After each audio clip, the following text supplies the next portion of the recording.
Hello everyone, my name is Abhishek Gupta and I welcome you all on this edutech platform. So guys, आज की session से हम लोग start करने जा रहे हैं अपनी 10 एमसीक्यूज और डे सीरीज को, जहां पे हम लोग डेली जो है वो 10 एमसीक्यूज को डिस्कस करेंगे with respect to the important topics based on your previous year analysis guys. अब यहाँ पे आज के इस सेशन के अंदर हम लोग बात करेंगे रिटेल बैंकिंग के कैरेक्टरिस्टिक्स और इसके कुछ पेरिफेरल कंसेप्ट्स के रिगार्डिंग एमसीक्यूज को लेकर के guys. So before moving ahead I just want to let you know guys कि जब भी हम लोग किसी भी एग्जामिनेशन की प्रिपरेशन करते हैं तो हमारे पास एक प्रॉपर स्ट्रेटेजी का होना बहुत ही जरूरी है गाइस। अब प्रॉपर स्ट्रेटेजी से मेरा मतलब क्या है कि भी जो previous year questions, most important topics और जो मोस्ट इंपॉर्टेंट एमसीक्यूज हैं, इन तीनों फैक्टर्स की हम लोगों को इन डेप्थ नॉलेज होनी चाहिए। तो गाइस, अगर आप लोगों का भी यही कंसर्न है रिगार्डिंग योर जेआईबी एग्जामिनेशन, तो आप लोगों के इसी कंसर्न को रिजॉल्व किया जा रहा है with the help of E book, जो कि एडुटैप के द्वारा लॉन्च की गई है। अब इस ई बुक का लिंक आप लोगों को इस वीडियो के डिस्क्रिप्शन में मिल जाएगा, जहां से आप लोग previous year questions, most important topics और मोस्ट इंपॉर्टेंट एमसीक्यूज को जो है वो इन डेप्थ वे में एनालाइज कर पाएंगे guys. So have a look on this particular E book, अगर आप लोग अपनी प्रिपरेशन को एक सही डायरेक्शन में लेकर के जाना चाहते हैं गाइस। मूविंग अहेड, अब हम लोग आते हैं आज के सेशन के एजेंडा के ऊपर। तो हम लोग स्टार्ट करते हैं फर्स्ट क्वेश्चन से अपनी डिस्कशन को गाइस। सो देखिए, फर्स्ट क्वेश्चन क्या बोल रहा है, consider the following statements regarding the retail banking. Your statements are, it primarily deals with small number of high net worth clients, the average ticket size of transaction is very large, it involves providing services to large number of individual depositors.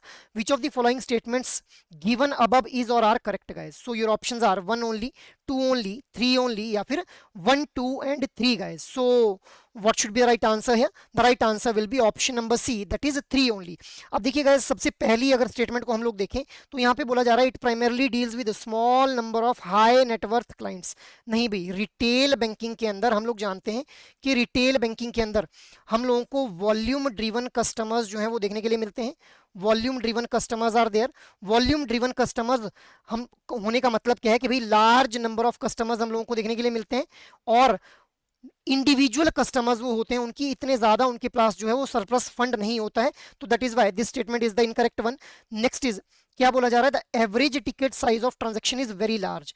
Average ticket size of every transaction is very large का मतलब क्या है? इससे पहले हम लोग ये समझते हैं कि भाई टिकट साइज क्या होता है। तो देखिए, रिटेल बैंकिंग के अंदर अभी मैंने आप लोगों को बताया कि वॉल्यूम ड्रिवन कस्टमर्स हैं। अब इन वॉल्यूम ड्रिवन कस्टमर्स के द्वारा, इन वॉल्यूम ड्रिवन कस्टमर्स के द्वारा जो लोन लिया जाता है, ठीक है, या फिर जो डिपॉजिट किए जाते हैं, वो लोन भी कम अमाउंट के लिए जाते हैं और डिपॉजिट भी कम अमाउंट के किए जाते हैं। तो इसीलिए क्या बोला जाता है कि भाई हमारा जो रिटेल बैंकिंग है इसके अंदर जो टिकट साइज है वो लो हम लोगों को देखने के लिए मिलता है, ठीक है। बट यहाँ पे क्या बोला जा रहा है, average ticket size of transaction is very large. तो ये वाली स्टेटमेंट भी हमारी गलत हो गई भी।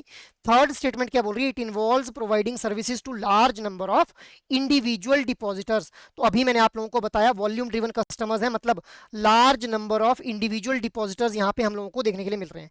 That is why option C हमारा जो है बिल्कुल सही हो जाएगा कि थर्ड स्टेटमेंट सही है और बाकी सारी स्टेटमेंट जो है गलत हो जाएंगी यहाँ पे। मूविंग अहेड, नेक्स्ट क्वेश्चन को हम लोग डिस्कस कर लेते हैं। अब नेक्स्ट क्वेश्चन क्या है, which among the following services are typically associated with retail banking? Managing initial public offerings for corporations, providing mortgage and home loan to individuals, offering current and savings account, facilitating merger and acquisition between companies. So you need to select the correct answer using the code given below. Your options are 1 and 2 only, 2 and 3 only, 1, 3 and 4 only, 2 and 4 only. So what should be the right answer here? The right answer will be option number B, that is 2 and 3 only guys. अब देखिए, पहली statement क्या बोल रही है, पहले question में पूछा क्या जा रहा है कि भाई कौन कौन सी सर्विसेज जो हो रिटेल बैंकिंग के अंदर ऑफर की जाती हैं। तो पहला बोल रहा है managing initial public offering for the corporation. तो पहला तो देखिए, देखने से ही हम लोगों को समझ आ गया कि भाई कॉर्पोरेशंस को तो यहाँ पे डील ही नहीं किया जाएगा रिटेल बैंकिंग के अंदर, इंडिविजुअल कस्टमर्स को हम लोग डील करते हैं। दूसरा, initial public offering is not a service which is being offered in case of retail banking guys. ये जो हमारी इनिशियल पब्लिक ऑफरिंग है, इनिशियल पब्लिक ऑफरिंग का मतलब क्या है, जहां पे भी फंड रेज करना होता है, फंड रेजिंग एक्टिविटीज के अंदर हमारी जो इनिशियल पब्लिक ऑफरिंग है वो आती है guys, but it does not falls within the purview of services which are being offered in the retail banking guys, ठीक है। नेक्स्ट इज मॉर्टगेज और होम लोन प्रोवाइड करना इंडिविजुअल्स को। तो ऑब्वियसली हम लोग जानते हैं कि रिटेल बैंकिंग के अंदर जो हमारे वॉल्यूम ड्रिवन कस्टमर्स हम लोगों को देखने के लिए मिलते हैं, उनको लोन्स जो है वो प्रोवाइड किए जाते हैं, एडवांसेस प्रोवाइड किए जाते हैं, क्रेडिट्स प्रोवाइड किए जाते हैं। तो अलग अलग तरह के home loan, vehicle loan, education loan, ठीक है, और मॉर्टगेज बेस्ड लोन्स जो है उनको प्रोवाइड किए जाते हैं। तो ये स्टेटमेंट हमारी बिल्कुल सही हो जाती है। After that next is offering current and savings account. अब देखिए सेविंग और करंट अकाउंट जो है वो ऑफर किए जाते हैं रिटेल बैंकिंग के अंदर। अब रिटेल बैंकिंग के अंदर अगर मैं ओवरऑल कैटेगराइजेशन आप लोगों को बताऊं तो सबसे पहले retail asset products, retail liability products, other products and services guys. अब जो रिटेल एसेट प्रोडक्ट्स हैं इनका पार्ट बनते हैं ये जो लोन्स और एडवांसेस होते हैं। क्यों? क्योंकि लोन और एडवांसेस के थ्रू एक बैंक को जो है वो इंटरेस्ट की फॉर्म में इनकम अर्न होती है, तो इसलिए ये पार्ट बनते हैं रिटेल एसेट प्रोडक्ट्स का। इसी तरह से ये जो सेविंग अकाउंट और जो करंट अकाउंट है ये पार्ट बनते हैं हमारे रिटेल लाइबिलिटी प्रोडक्ट का, जिनको हम लोग कासा डिपॉजिट्स भी बोल देते हैं। इसके अलावा टाइम डिपॉजिट जो हमारे एफडी और आरडी हम लोगों को देखने के लिए मिलते हैं ये भी हमारे पार्ट बनते हैं किसका? रिटेल लाइबिलिटी प्रोडक्ट्स का गाइस। इसके अलावा अदर प्रोडक्ट्स एंड सर्विसेज के अंदर वो सभी प्रोडक्ट और सर्विसेज आते हैं जिनके थ्रू एक बैंक को फी बेस्ड इनकम जो है वो जनरेट होती है। तो बिल्कुल ये करंट और सेविंग्स अकाउंट भी ऑफर किए जा रहे हैं। These are also among the services which are offered in retail banking. After that facilitating merger and acquisition between the companies. This is not a service. भाई मर्जर और acquisition provide करवाना जो है वो एक रिटेल बैंक का काम नहीं है। मतलब रिटेल बैंक के द्वारा ऐसा कोई भी प्रोडक्ट और सर्विस ऑफर नहीं किया जाता है जिसके थ्रू मर्जर और एक्विजिशन में हेल्प होती हो। तो ये स्टेटमेंट हमारी गलत हो गई, इसीलिए ऑप्शन बी हमारा सही हो गया बिल्कुल, क्योंकि यहाँ पे टू और जो सेकंड और थर्ड स्टेटमेंट है वही हमारी सही है, फर्स्ट और फोर्थ स्टेटमेंट हमारी गलत हो जाती है guys. Moving ahead next question को हम लोग डिस्कस कर लेते हैं। So with reference to the evolution of retail banking consider the following statement. So पहली स्टेटमेंट क्या बोल रही है? Banking para banking services include selling insurance और mutual funds. Digital banking has reduced the need of physical bank branches for routine transactions. The core principles of a large number of small depositors remain unchanged. So which of the following statements are correct? 1 and 2 only, 2 and 3 only, 1 and 3 only, 1 2 and 3 guys। so कौन सी statement जो यहाँ पे सही हो जाएगी इसको हम लोग देख लेते हैं। so what should be the right answer here? the right answer will be option number D, that is तीनों की तीनों स्टेटमेंट जो सही हो जाएंगी। अब देखिए पैरा बैंकिंग सर्विसेज या फिर पैरा बैंकिंग प्रोडक्ट्स किनको बोला जाता है? जिनके थ्रू एक बैंक को जो है वो फी बेस्ड इनकम होती है। थर्ड पार्टी प्रोडक्ट्स को जब सेल आउट किया जाता है तो उनको हम लोग क्या बोल देते हैं? पैरा बैंकिंग सर्विसेज बोल देते हैं। अब जैसे इंश्योरेंस हो गया, म्यूचुअल फंड हो गया, क्योंकि देखिए इंश्योरेंस जब भी सेल आउट की जाएगी या फिर म्यूचुअल फंड जब भी सेल आउट किया जाएगा तो किसी भी तरह की रिस्क पार्टिसिपेशन बैंक की हम लोगों को देखने के लिए नहीं मिलती है गाइस। बैंक डायरेक्टली किसी भी तरह की रिस्क के अंदर जो है वो पार्टिसिपेट नहीं करते। मतलब जैसे अगर मान लो म्यूचुअल फंड के केस में बोला जा रहा है कि भी 15% रेट ऑफ रिटर्न जो है वो मिलेगा, बट बैंक जो है वो कोई गारंटी नहीं देंगे कि अगर नहीं मिला तो मैं दूंगा भाई आपको। इसलिए इनको क्या बोला जाता है? पैरा बैंकिंग सर्विसेज बोला जाता है guys. After that digital banking has reduced the need for physical branches for routine transaction. तो ऑब्वियसली जैसे जैसे टेक्नोलॉजी एडवांस हो रही है वैसे वैसे जो फिजिकल ब्रांचेस है उनका यूज हम लोगों को कम होता हुआ देखने के लिए मिल रहा है और लोग डिजिटल मीन्स के थ्रू जो है वो प्रोडक्ट और सर्विसेज को अवेल करना चाह रहे हैं। तो ये वाली स्टेटमेंट भी सही हो गई। अब जो कोर प्रिंसिपल है of large number of small depositors वो अनचेंज्ड है। मतलब जो वॉल्यूम ड्रिवन कस्टमर्स हैं वो अभी भी हम लोगों को देखने के लिए मिल रहे हैं रिटेल बैंकिंग के अंदर। So this is the core principle of retail banking guys. So इसीलिए तीनों स्टेटमेंट्स हमारी सही हो जाती हैं और ऑप्शन डी हमारा यहाँ पे सही आंसर बन जाएगा गाइस। मूविंग अहेड नेक्स्ट हम लोग डिस्कस कर लेते हैं क्वेश्चन नंबर 4 को। So with reference to the delivery channels of retail banking consider the following statements. It is characterised by a hybrid model of service delivery. Virtual services refer solely to the telephone banking. The shift toward digital banking has made physical services obsolete. So कौन सी statement सही है? 1 only, 1 and 2 only, 2 and 3 only, 1 2 and 3 guys। so what should be the right answer here? the right answer will be option number A guys। so पहली statement जो सही हो जाती है क्योंकि यहाँ पे बोला जा रहा है कि हमारी जो रिटेल बैंकिंग के अंदर डिलीवरी चैनल्स हैं उनके अंदर हाइब्रिड मॉडल को फॉलो किया जाता है सर्विस डिलीवरी के लिए। मतलब ऑनलाइन डिलीवरी चैनल्स जिनके अंदर मोबाइल बैंकिंग, इंटरनेट बैंकिंग आ जाते हैं। इसके अलावा ऑफलाइन डिलीवरी चैनल्स मतलब फिजिकल ब्रांचेस के थ्रू भी जो प्रोडक्ट और सर्विसेज ऑफर किए जाते हैं, इसी को क्या बोला जा रहा है? हाइब्रिड मॉडल बोला जा रहा है। तो ये स्टेटमेंट बिल्कुल सही है भाई। सेकंड स्टेटमेंट क्या बोल रही है? Virtual services refer solely to the telephone banking. नहीं भाई, वर्चुअल सर्विसेज का ही पार्ट बनती है जो भी हमारी ऑनलाइन सर्विसेज हैं, जैसे internet banking, mobile banking, ATM services, ये सभी हमारा वर्चुअल सर्विसेज का ही पार्ट बनती हैं। तो ये स्टेटमेंट गलत हो गया guys. After that the shift toward digital banking has made physical services obsolete. ऐसा नहीं है, अभी भी हमारे कुछ ऐसे कस्टमर्स हैं जैसे जो ओल्ड एज कस्टमर्स हम लोगों को देखने के लिए मिलते हैं, उन ओल्ड एज कस्टमर्स के द्वारा अभी भी फिजिकली जो है वो सर्विसेज को अवेल करना पसंद किया जाता है। तो this statement is also incorrect guys. तो इसीलिए हमारी करेक्ट स्टेटमेंट पूछी गई थी, तो ऑप्शन ए हमारा जो है बिल्कुल सही आंसर हो जाता है यहाँ पे भाई। मूविंग अहेड नेक्स्ट क्वेश्चन को हम लोग डिस्कस कर लेते हैं। The advantage risk is spread in retail banking primarily means that. अब हम लोगों को जो रिटेल बैंकिंग है उसके अंदर जो रिस्क है वो स्प्रेड होता हुआ देखने के लिए मिलता है। इसका मतलब क्या है ये पूछा जा रहा है। So all loan given to retail customers are 100% secure. Option B क्या बोल रहा है, the bank portfolio is diversified across a large number of borrowers reducing the impact of a single default. Option C क्या बोल रहा है, the bank can avoid all regulatory capital requirement, risk is transferred entirely to the government. So what should be the right answer, risk is spread का मतलब क्या है ये पूछा जा रहा है यहाँ पे भाई। So the right answer will be option number B, risk spread होने का मतलब क्या है कि भाई हम लोगों को यहाँ पे क्योंकि वॉल्यूम ड्रिवन कस्टमर्स देखने के लिए मिल रहे हैं, लार्ज नंबर ऑफ कस्टमर्स जो है वो देखने के लिए मिल रहे हैं, तो हम लोगों को बहुत ही कम चांसेस देखने के लिए मिलते हैं कि भाई ये जो लार्ज नंबर ऑफ बोरोवर्स हैं ये एक ही टाइम के ऊपर जो है वो हम लोगों को डिफॉल्ट करते हुए देखने को मिल जाए। तो इसीलिए क्या बोला जाता है कि भाई जो रिस्क है वो स्प्रेड रहता है। अब इन वॉल्यूम ड्रिवन कस्टमर्स के द्वारा कुछ कस्टमर्स होंगे जिन्होंने होम लोन लिया है, कुछ कस्टमर्स ने जो है वो व्हीकल लोन लिया है, कुछ कस्टमर ने एजुकेशन लोन लिया हुआ है, तो सभी के सभी कस्टमर एक ही टाइम पे जो है वो डिफॉल्ट कर जाए, इसके चांसेस कम हो जाते हैं, इसीलिए बोला जाता है risk is spread in case of retail banking guys. So option B will be the right one here. Moving ahead, next question हम लोग डिस्कस कर लेते हैं। Compared to lending a large sum to a single corporation, lending small amount to many small customer leads to less volatility in the credit cycle. Because अब इसका मतलब देखिए, एक सिंगल कॉर्पोरेशन को बहुत बड़ा अमाउंट हम लोग जो है वो अगर लेंड कर रहे हैं और छोटे छोटे अमाउंट जो है वो हम लोग कई रिटेल कस्टमर्स को लेंड कर रहे हैं, तो उसके जो ये छोटा छोटा अमाउंट हम लोग स्मॉल कस्टमर्स को लेंड कर रहे हैं, इससे हम लोग इसके अंदर जो वॉलेटिलिटी है वो क्रेडिट साइकिल में कम देखने के लिए मिलती है हम लोगों को। ऐसा क्यों है, क्योंकि रिटेल कस्टमर्स कभी डिफॉल्ट नहीं करते हैं अपने लोन पे। The failure of few retail borrowers does not significantly impact the bank's overall portfolio. The retail loans are less sensitive to economic downturns than large corporate loans which can fail catastrophically. The government guarantees all retail loans during the recession. So what should be the right answer here? The right answer will be option number C. अब पहली statement क्या बोल रही है कि भाई retail customer कभी default नहीं करते हैं, बिल्कुल गलत स्टेटमेंट है ये भी। देखिए, जब भी क्रेडिट दिया जाएगा तो कस्टमर्स के डिफॉल्ट करने के चांसेस हमेशा वहां पे रहेंगे, इसी को हम लोग क्या बोलते हैं, क्रेडिट रिस्क भी बोल देते हैं गाइस।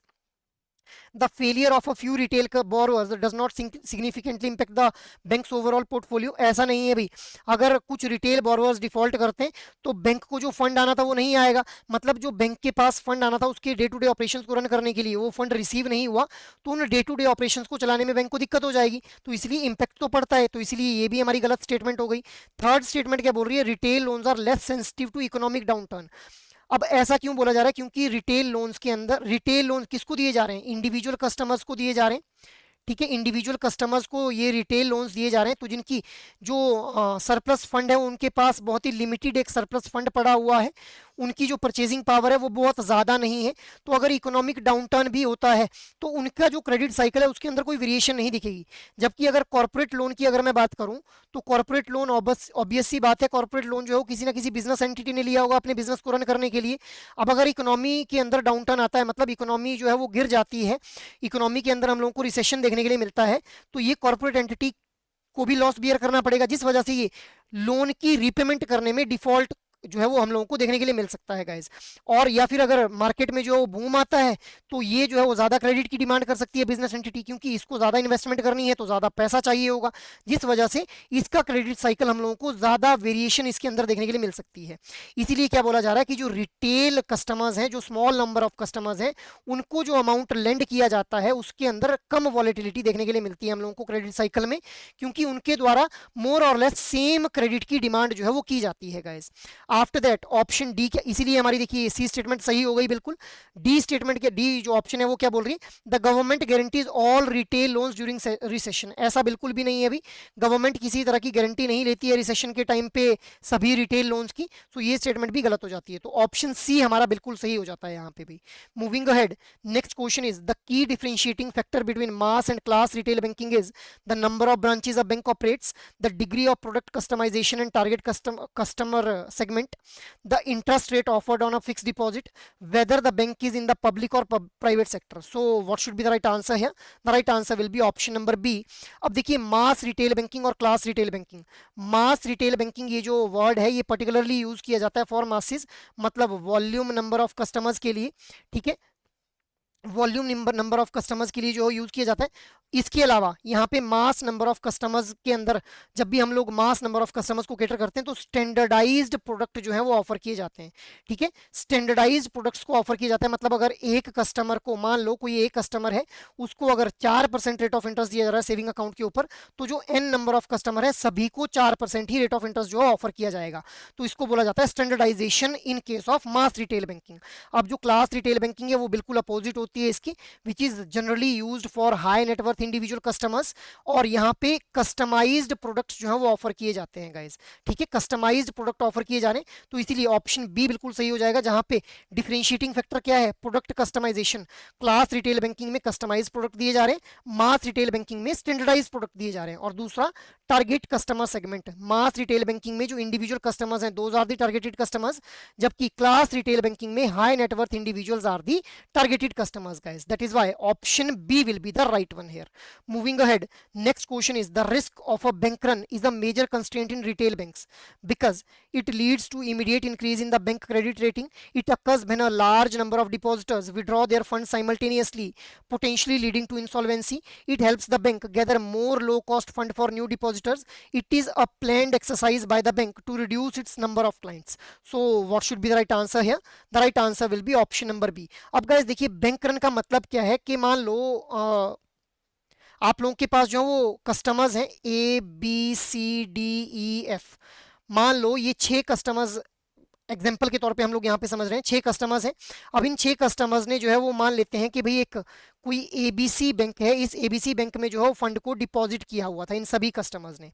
अब सडनली मार्केट में स्पेकुलेशन होती है कि भाई मार्केट के अंदर रिसेशन आने वाला है, तो इन सभी के सभी इंडिविजुअल्स को अपने फंड की जरूरत पड़ जाती है। मान लो ये एन नंबर ऑफ कस्टमर्स हैं, तो जब ये एन नंबर ऑफ कस्टमर्स अपने फंड को विड्रॉ करने के लिए इस पर्टिकुलर बैंक के पास चले जाएंगे, तो उसको हम लोग क्या बोल देंगे, बैंक रन सिचुएशन बोल देंगे गाइस। तो यही यहाँ पे पूछा जा रहा है। तो bank run is a major constraint. अब ये कंस्ट्रेंट क्यों है, क्योंकि जब large number of depositors withdraw करते हैं अपने फंड्स को साइमल्टेनियसली, जिस वजह से एक बैंक जो है पोटेंशियली इनसॉल्वेंट हो सकता है। मतलब बैंक के पास अब इतना सारा फंड हो सकता है ना हो कि वो सभी कस्टमर्स के जो फंड है उनको वापस कर पाएगा। तो इसलिए इंसॉल्वेंसी जो है वो देखने के लिए मिल सकती है। तो इसीलिए bank run is a major constraint in retail banking, यही यहाँ पे बताया गया था। तो मैंने आप लोगों को बैंक रन भी समझा दिया, और क्यों ये कंस्ट्रेंट है इसके बारे में भी हम लोगों ने डिस्कस कर लिया guys. Moving ahead, next is metro. अब ये आप लोगों के पास जो है वो यहाँ पे एक केस स्टडी दी गई है। Metro bank is launching a new initiative focused on banking for everyone. The strategy has three pillars: acquire a higher volume of customers by offering zero balance savings account, offer a wide range of products like auto loans, mortgages and fixed deposit through mobile apps and branches. Statement 3 क्या बोल रही है, जो statement हमारी third जो है वो represent करती है थर्ड स्ट्रेटेजी को, कि specifically market small tailored loan packages to loan boutique owner and tech startups guys. So अब इस केस स्टडी के बेस्ड क्वेश्चन आप लोगों से पूछा गया है, based on this which of the following statement currently identifies the characteristics of a retail banking that Metro Bank is utilizing. It is focusing on small number of high value corporate clients and offering them specialized advisory services. It is leveraging characteristic of large customer base, multiple products and serving small organizations. It is dealing primarily in large ticket transaction for government entities through only digital means. It is offering standardized investment banking products to non-resident Indians. So what should be the right answer here? The right answer will be option number B. Why? Because देखिए यहाँ पे हम लोगों को देखने के लिए मिल रहा है ऑप्शन बी क्या बोल रहा है कि भाई large customer base, multiple products और small, it is serving the small organisation. Large customer base हम लोगों को यहाँ पे देखने के लिए मिल रहा है, ठीक है, वो हाई वॉल्यूम ऑफ कस्टमर्स हैं, अलग अलग तरह के प्रोडक्ट्स जो ऑफर किए जा रहे हैं। इसके अलावा हम लोगों को ये देखने के लिए मिल रहा है कि भाई स्मॉल ऑर्गेनाइजेशंस को भी ये सर्व कर रही है, जैसे लोकल बुटीक्स और टेक स्टार्टअप्स को। तो इसीलिए option B will be the right one here guys. Moving ahead, next question क्या बोल रहा है, क्विक बैंक है जिसके द्वारा that is launching a new everyday banking program. Its goal is to attract a massive number of new clients by offering small personal loans, zero fee savings account and mobile banking. It also creates a special desk in the branches to help small local businesses to set up accounts and get credits, which single characteristic of retail banking is not demonstrated by quick bank strategy. Large number of customers, targeting a massive number of clients, small and medium businesses to only physical services, many products and services. So what should be the right answer here? The right answer will be option number C कि only physical services, ये वाली characteristic जो है वो यहाँ पे implement नहीं की जा रही है गाइज इस पर्टिकुलर केस स्टडी के अंदर। बाकी लार्ज नंबर ऑफ कस्टमर्स हम लोगों को देखने के लिए मिल रहे हैं, स्मॉल और मीडियम बिजनेसेस को भी यहाँ पे जो केटर किया जा रहा है, ठीक है। इसके अलावा अलग अलग तरह के प्रोडक्ट और सर्विसेज जो है ऑफर किए जा रहे हैं, जैसे small personal loan, zero fees savings account and mobile banking. So option C, सिर्फ फिजिकल सर्विसेज, इस पर्टिकुलर कैरेक्टरिस्टिक को डेमोन्स्ट्रेट नहीं किया जा रहा है इस पर्टिकुलर केस स्टडी के अंदर गाइस। सो ये तो हम लोगों ने 10 इंपॉर्टेंट एमसीक्यूज को डिस्कस कर लिया आज के सेशन के लिए। बट ये जो पर्टिकुलर टॉपिक है रिटेल बैंकिंग कैरेक्टरिस्टिक्स, अगर इसके बारे में आप लोग जो इन डेप्थ नॉलेज गैदर करना चाहते हैं तो उस पर्टिकुलर टॉपिक को अंडरस्टैंड करने के लिए जो लिंक है वो आप लोगों को इस वीडियो के डिस्क्रिप्शन में दिया गया है। तो you can have access to that particular link, जहां से आप लोग इस टॉपिक को भी समझ पाएंगे। बिकॉज अब आप लोगों ने क्वेश्चंस देख लिए कि किस तरह के क्वेश्चंस जो है वो यहाँ से फ्रेम किए जा सकते हैं guys. So that is all from my side for this particular session guys. Apart from this, अगर आप लोगों को किसी भी तरह की गाइडेंस चाहिए रिगार्डिंग योर JIB प्रेपरेशन, तो आप लोग जो है वो एडुटैप की वेबसाइट को विजिट कर सकते हैं गाइस, जहां पे आप लोगों को एडुटैप के कुछ कोर्सेज देखने के लिए मिल जाएंगे। अब जैसे ही आप लोग एडुटैप की वेबसाइट के ऊपर विजिट करेंगे तो यहाँ पे जो कोर्सेज नाम का टैब है वहां पे आप लोगों को JIB कोर्सेज के ऊपर जाना है, जहां पे आपको जाते ही जैसे ही आप लोग स्क्रॉल डाउन करेंगे तो JIB का कंप्लीट मास्टर कोर्स देखने के लिए मिल जाएगा, जिसके अंदर RBWM, I&IFS, PPB और AFM चारों कंपोनेंट्स के लिए लाइव क्लासेस, कंसेप्ट नोट्स और मॉक टेस्ट आप लोगों को ऑफर किए जाएंगे। सो you can have a look on this comprehensive course अगर आप लोग किसी भी तरह की गाइडेंस चाहते हैं। बट अगर आप लोग चाह रहे हैं कि भाई सिंगल मास्टर कोर्स में खुद को एनरोल करना है, सिंगल कंपोनेंट के लिए मास्टर कोर्स में खुद को एनरोल करना है, तो आप लोग सिंगल ऑप्शन के ऊपर क्लिक करेंगे, जिससे आप लोगों को जो है वो I&IFS, PPB, AFM और RBWM चारों कंपोनेंट्स के लिए इंडिविजुअल मास्टर कोर्स अवेलेबल हो जाएंगे गाइस। और इसके अलावा अगर आप लोग जो है वो अपने सेल्फ इवेल्युएशन करना चाह रहे हैं तो आप लोग जो है वो टेस्ट सीरीज में भी खुद को एनरोल कर सकते हैं, जहां से आप लोग जो है वो solved PYQs, full length mock test और चैप्टर वाइज MCQs को जो है वो प्रैक्टिस कर पाएंगे guys. So you can have a look on this particular courses guys, अगर आप लोगों को किसी भी तरह की गाइडेंस चाहिए regarding your JIB preparation. So that is all from my side for this particular session guys. I hope ये सेशन आप लोगों को अच्छा लगा हो। अगर एक्चुअल में ये सेशन आप लोगों को पसंद आ रहे हैं तो इन सेशंस को आप लोग लाइक, शेयर और सब्सक्राइब कर लें। और अगर आप लोगों की कोई भी क्वेरी हो तो आप लोग मेल कर सकते हैं hello@edutap.co.in के ऊपर। जय हिंद।